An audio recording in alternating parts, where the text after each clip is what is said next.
Hey everybody, and welcome back to my channel. I'm Lauren E. Boone. I'm Glenda Boone. And this is episode 3 of 4-part series, Healing Together, a mother-daughter relationship series that me and my mom have been doing. So if you're new here, definitely check out the other 2 videos that we have uploaded in our series so you can know what's going on and where we are today. So if you're new here, also subscribe if you feel encouraged or strengthened by what you learned today, and make sure you share, subscribe, and like, okay? So this episode, we are talking about forgiving ourselves and others within the family context, within the Black family, that is. And so we're just going to jump right into it. This is our journey. We're healing. Right, so together. This episode, we're just talking about ways in which I guess we forgave ourselves prior to, I guess, hearing, I'm sorry, or like giving forgiveness to others. And I think how I got here is just basically understanding that some of the things that I did to hurt other people, I was a child and didn't know any better. But now, like, I still have to be held accountable for those actions.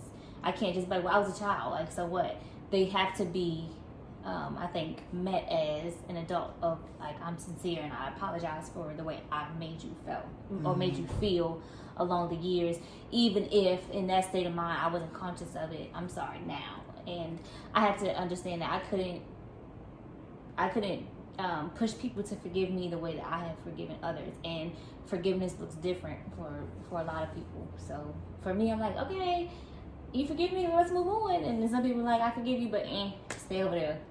So yeah, and that's very difficult to a pill to swallow, because people are made up. And what I had to learn how to do is like you, just because you say I'm sorry, and someone says I forgive you, doesn't necessarily mean that they want to reconnect with you, or they want to, start a new relationship with you. They're not one of the same. And so I had to understand. It took me a minute to understand that. But I also realized that I had to move on from that. Like, I couldn't be stuck in, I'm going to wait here until they forgive me. I really need them to forgive me. My life can't go on until they forgive me. I learned from that it is what it is. I have to respect their decision, but I need to learn how to move on and navigate without that particular relationship. Yeah, and it sucks because you find yourself having to grieve a living person. Yes. So I know we both have had that experience. Yes. So you think about people getting divorced. They grieve that relationship. People break up that are in physical relationships. You grieve that relationship. Loss of connection, or in my case, estrangement. You really do grieve. But it is harder, I think, because you're grieving the death of a relationship of a person who's still living. So in some way, shape, or form, that person is still crossing in your paths. If you're married, you have children, that person is still in your life. Yeah. You know what I mean? Yeah. So it's you can't just forget. Yeah, it's like you don't really feel like you have full closure. Because they're still very much part of your lives in some shape or form. Yeah, and I think for me, closure for me in a particular situation was seeing my actions. Like, okay, I went this far to try to get closure, and it's not even about closure, because that's not necessarily what I want. What I wanted from it was to have some kind of reconnection, and I can't push that all the time. And so my closure was just understanding that, okay, I forgive this person, I forgive myself as well for taking it to this extreme, and now I just have to move on. Like you said, you just got to live and not harp on or assume things. Right. Because I think I assumed a lot of things. Yeah. Too, so. And that's where, to me, the hard work comes in. It's not hard if it's really sincere and you really mean it. It's not hard to tell someone that you're sorry. What's hard is to first understand and be willing to make the changes in the roles you played in it. And then to work on yourself and forgive yourself. because there comes a lot of guilt and shame, and like I said, I'm sorry, and they're still not moving forward. And what's just wrong stay with there. me? What's wrong with me? I must be a bad person. So that's where the hard work comes in, is being able to have that, and that's where faith and prayer, that's where your prayer circle comes in. That's where your faith comes in. Like, God got it. Out of my hands, let it go. God got it. And I pray, and now let me just go move forward, work on me. So that if that door ever opens, if that divorce, it can become not so toxic, and we can be friends, and maybe we can co-parent, in a great way, then there has to be something mutually agreed, but you can't ponder on that. Yeah. You have to say, I got to let this go and let God have it. And I got to move forward and work it on me. And I think what has been helpful for us as a mother-daughter relationship, I think, is being able, like we said, being open with each other and having those, like, crucial conversations that, like, neither one of us necessarily wanted to hear, but we were able to, and this is what I think is just so, like, loving, because we were able to forgive each other for things and also continue a relationship, because I think that's something that I'm seeing in society today, is people forgiving, and not necessarily forgiving, but people being stuck, not being able to move forward because of feelings or things that was said previously. And not to say that those things don't cause some kind of like emotional trauma or emotional turmoil, but I think love triumphs all of that. And when you know that things were done in a manner of like sacrifice or to provide, it just makes things a lot more clear for the adult child in the situation, especially for my situation. And understanding, like, our parents are human at the end of the day, and they deserve some extent of grace as well. You said just that. like we look for grace as well. Our parents deserve that too. And if we aren't able to extend that on both sides, like from the mother or the daughter, then it's not ever going to work. And it's like we're the only two that can make this relationship ever work, me and you. And so it's like, what do we want at the end of the day? What is it that we both mutually want moving forward? And how can we respect? Each other? And the journey, love each other through it. And love each other. But it took work. It wasn't just a conversation of, I'm sorry, Ma, or I'm sorry, Lauren. It takes work like this. Like what we're doing now. This is, Well, you go to your therapist, we go to our therapist, and we come back together. And it's just, it takes work to make a relationship work, and it cannot be one-sided because it took two to break it down. That's true. It took two to break it down. It's going to take two to build it back. It's going to take two to break it back up. That's so true. Especially in the Black community, instead of like just letting past things build up, and then it all comes at you at once like a boulder, like, and then at that point it's just catastrophic. Like no one wants to do it because it's just too much has happened over the span of time that you're just like whatever. And I'm glad we didn't allow that time to fester and into it. So, but it does. You have to be willing to work at it, and it has to be mutual. Yeah, it has to be mutual. I think that was the key. Had to be mutual. We both had to hear those words. I'm sorry for say bye, and I forgive you, because that cleans the slate. And how can we move forward? Not just how. What is the plan for us moving forward? Yeah. Because you have to have a plan to move forward. What's our action steps in moving forward, so that we have a better relationship, no matter whether it's mother-daughter. Whether it's marital, because you don't really have to break up or be in divorce. You can have anything that's going on in a family, period. It could be sibling. Yeah. It could be sibling.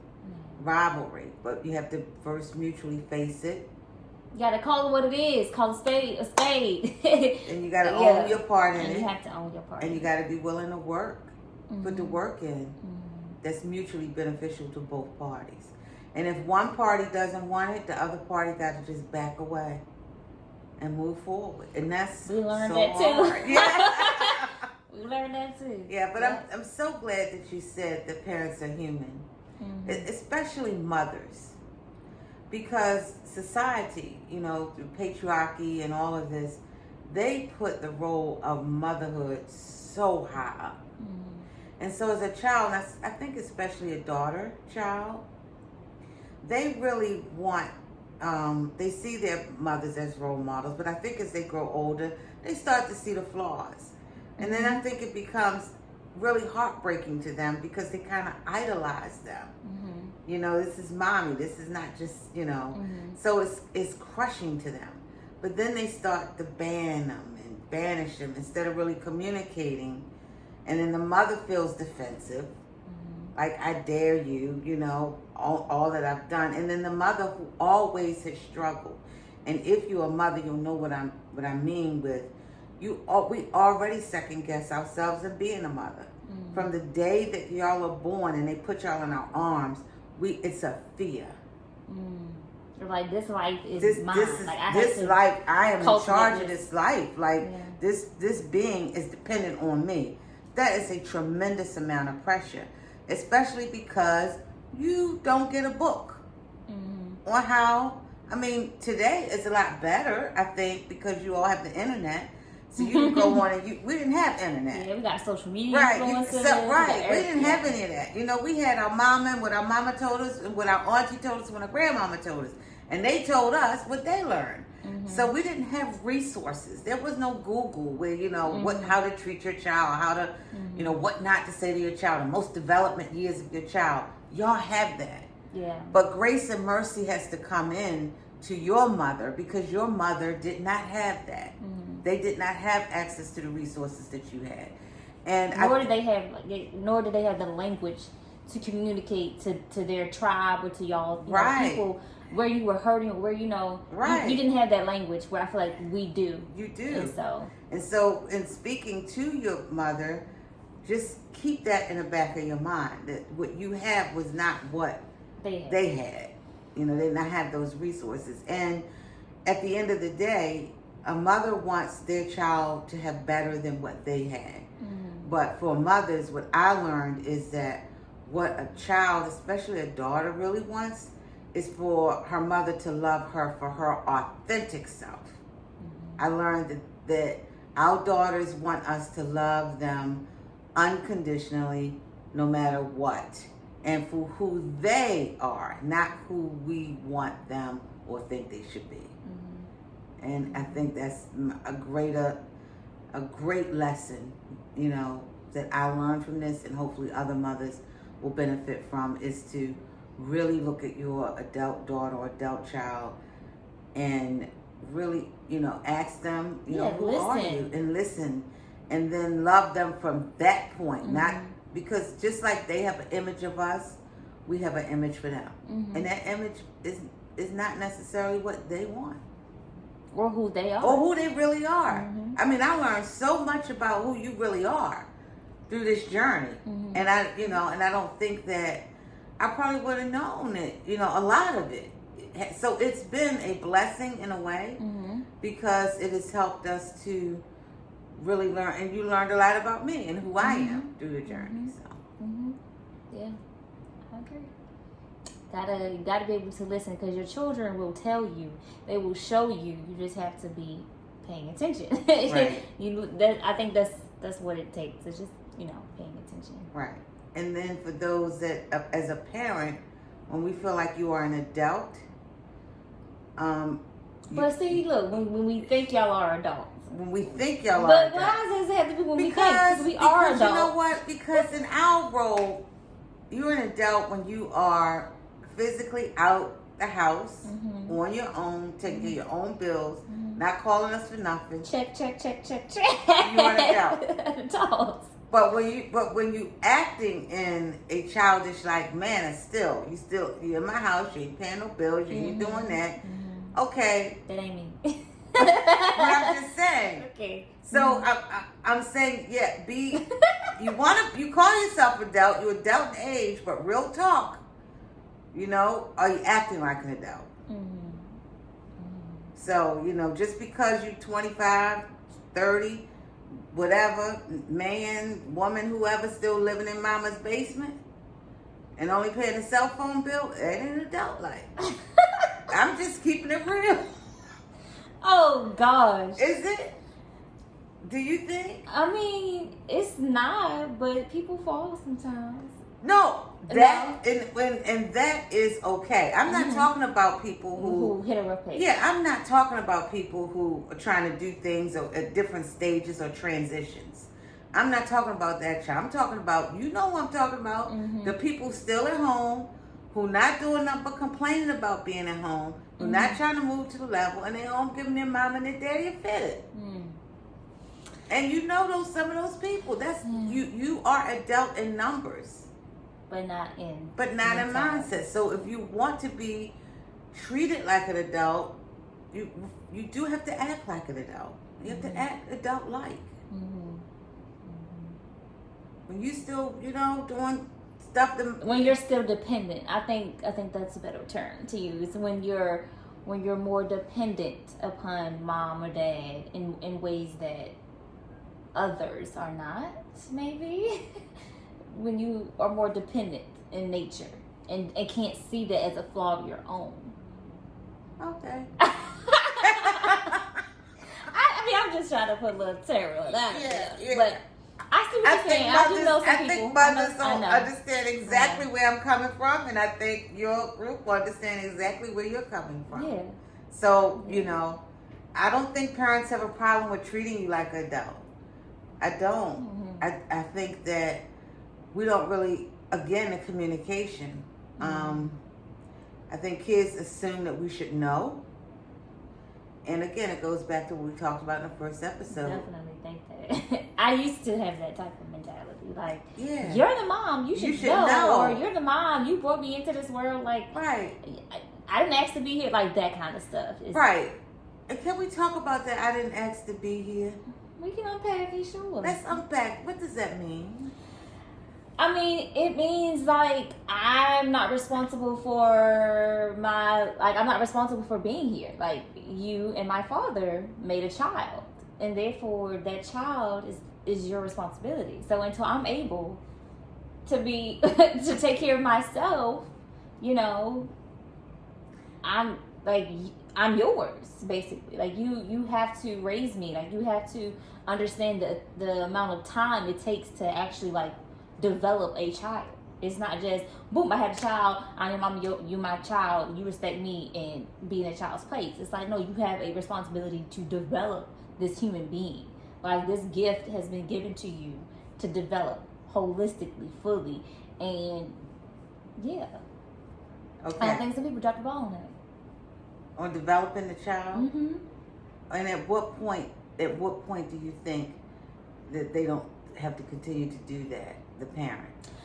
I don't think that they have to stop. I think it switches. Like with us, like how you always said, I'm your mother, and this is why, this is so. And then when we got to an adult, it was like, okay, you went more from being a mother figure, like, over us, huddle like mother hen, to I'm your friend now. Like, right. Now you can come talk to me, that kind of stuff. But it has to be that kind of transition where you are a mother, like, it's no question in that, and then you become a friend where I can come to you and talk to you about certain things that's going on, whether that's, about romantic life, right. Financial life, like you right. become more of an advisor at that point, right. Not necessarily so hands-on. Right. But I think some people miss that hands-on part of their child's life that does cause some developmental issues. Right. So my question then becomes, again, I go back to, the legal number is 18. That's the legal number. So let me ask you this. By law, you were an adult at 18. When you were 18 years old, were you ready to say, okay, it was my job. You didn't ask to be in this world. I brought you in this world. I elected to have you and bring you into this world. I developed you to the best of my ability, and now you're 18. So bye. I was ready at 18. Right. Even though you were legally an adult. And so I think that adult children have to understand it's not that magic number or how you feel sometimes, that from a parent's perspective. They're looking at, are they developed enough as an adult but what happens for me to open that door? Yeah. And when they are that way, and you do open the door, the child has to release the parent from that parental duty. No, there's no duty when you're 18. There's no duty for me to, if you get stuck and you need $500, $1,000, it's not my duty anymore to give you that. And that's real talk. Real talk. 18 though. 18. You're an adult. No, you're able to vote. Okay, so you're an adult legally at what? 21? Mm-hmm. Okay, so let's move it up a couple years. So you see what I'm saying? Like, I hear that, and I'm okay, but we're just having real conversation that it's a two-way street. You can't want to say, I'm an adult, treat me like an adult child, but you got to continue to be my safety net until and that might take me to 30, 40 years old. That's true, because then that becomes more of a like you're using your parent at that point. No, yes. It becomes like you're using. Yes. Or you're still dependent. Yes. Yeah, even though you want to be an adult though, but you ain't ready to let that safety net go yet. So all I'm saying is that it's two ways. Yeah. It's a two-way street. It's a two-way street. And things happen. I'll say things do happen, but in order to get to that space of like healthy relationships, you gotta just be able to talk about it and forgive each other for things that have happened. Yes. So yeah. That's episode 3. Kind of took a little detour, but still, it's talking about forgiving yourself and family members in order to have a healthy relationship and a better starting point, I guess. So, any final words? No, we got way. we did way left. It's okay. It's all good. It was real talk. You know this is real talk. All right. All right. Bye. Bye.